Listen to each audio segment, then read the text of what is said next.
In March 2020, the shelves in every pharmacy and supermarket across the Western world emptied within 72 hours.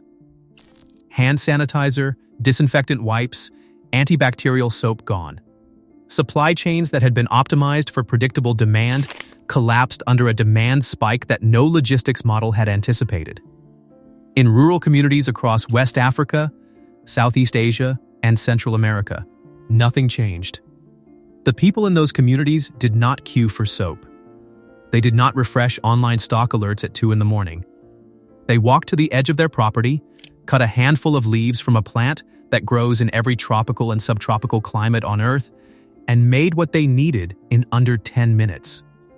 The plant is Saponaria officinalis soapwort, and the compound it produces in every leaf, stem, and root is chemically identical in its core mechanism to the synthetic surfactants in every commercial soap product on the market. It strips lipid membranes. It suspends oils and pathogens in water and carries them away from skin surfaces. It is, by the definition that actually matters, soap. In 2019, a team of researchers at the University of Basel published a paper examining traditional plant-based hygiene practices across 14 countries with limited commercial soap access. They were not looking for a pandemic solution. They were documenting ethnobotanical knowledge before it disappeared entirely. What they found was consistent across every region. They studied communities using saponin-rich plants for hygiene, showed no meaningful disadvantage in pathogen transmission rates compared to communities with full commercial soap access. That paper was published 7 months before the first reported case of COVID-19. Nobody in the supply chain planning departments of the companies that manufacture commercial soap had read it. What saponins actually are, to understand why soapwort works, you need to understand the chemistry that makes any soap work, because the commercial industry has spent a century making it sound more complex than it is. Soap functions through a class of molecules called surfactants, compounds with one end that is attracted to water and one end that is attracted to oil. When you wash your hands, surfactant molecules surround oil droplets and pathogens, with their oil-attracting ends inward and their water-attracting ends outward, forming structures called micelles. Those micelles are water-soluble. They rinse away. Whatever was inside them, bacteria, viruses, dirt, goes with them. Every commercial soap product does this with synthetic surfactants derived from petroleum or palm oil, manufactured in industrial facilities, processed with caustic chemicals, packaged in plastic, and distributed through a supply chain that adds cost at every stage. Saponins are natural surfactants produced by plants as a defense mechanism against fungal pathogens and herbivorous insects. They are chemically distinct from synthetic surfactants, but functionally identical in the one way that matters: they form micelles. They surround and lift oils and pathogens from surfaces. They rinse clean with water. Soapwort, Saponaria officinalis, produces among the highest saponin concentrations of any temperate climate plant. It is not the only source. Horse chestnut, soapbark tree, and yucca all produce usable saponin concentrations, but soapwort grows in any temperate garden, requires no maintenance, spreads freely, and can be harvested continuously from spring through autumn without any impact on the plant's long-term productivity. A 2020 study published in the International Journal of Pharmaceutics measured the surfactant activity of soapwort extract against 3 commercial soap formulations. Soapwort extract at standard preparation concentration produced foam volume and surface tension reduction comparable to a mid-range commercial liquid soap. Against Staphylococcus aureus and E. coli in controlled washing trials, the pathogen reduction rates were statistically equivalent.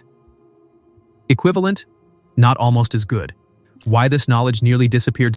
Soapwort has been cultivated in European monastery gardens since at least the 9th century. Medieval hospitals used it for wound cleansing. Textile workers across northern Europe used it to clean wool and delicate fabrics. It remains the preferred cleaning agent for antique textiles in museum conservation today, because synthetic surfactants damage fibers that soapwort extract leaves intact.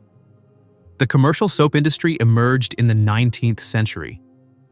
By 1850, industrial soap production had begun displacing plant-based alternatives across urban Europe. By 1900, it had reached rural communities.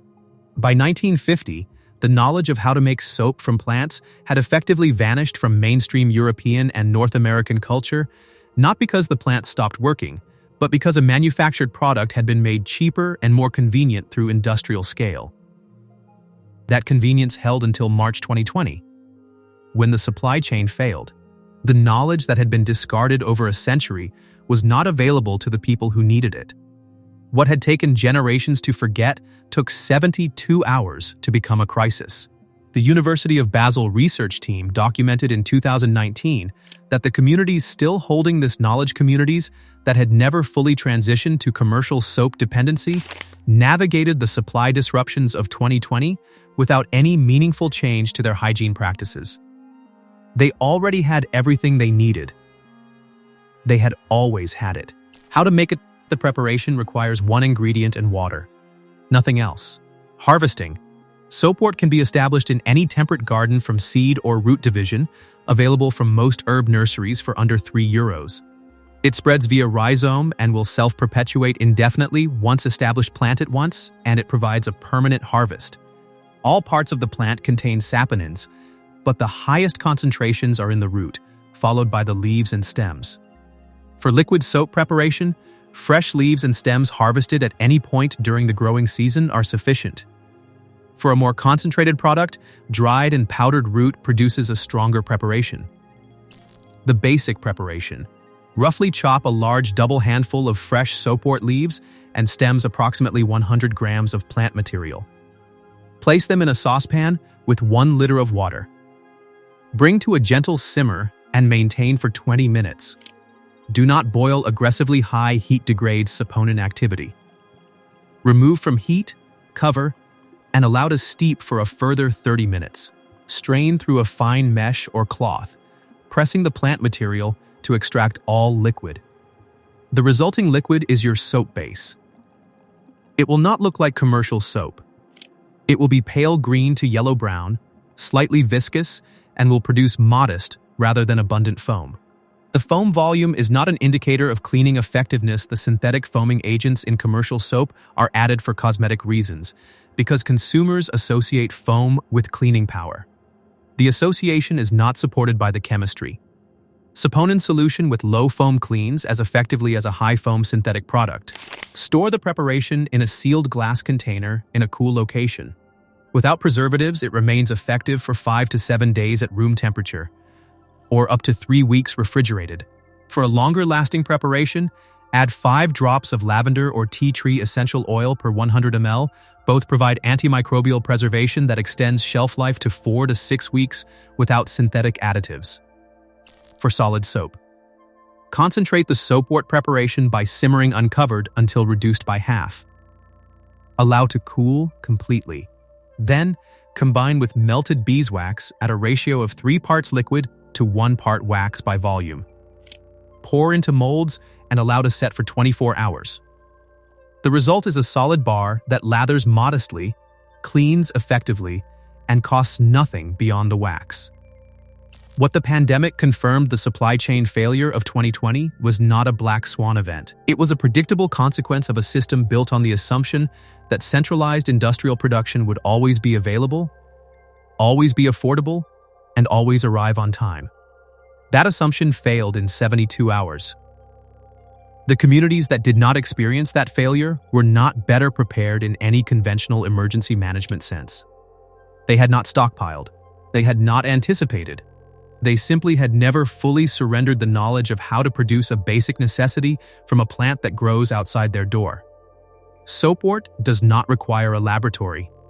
It does not require a supply chain. It does not require a purchase. It requires a corner of a garden, a saucepan, and the willingness to learn something that monastery gardeners knew in the 9th century and that a research team in Basel documented in 2019, 7 months before the world discovered it needed it. The plant was always there. The knowledge almost was not.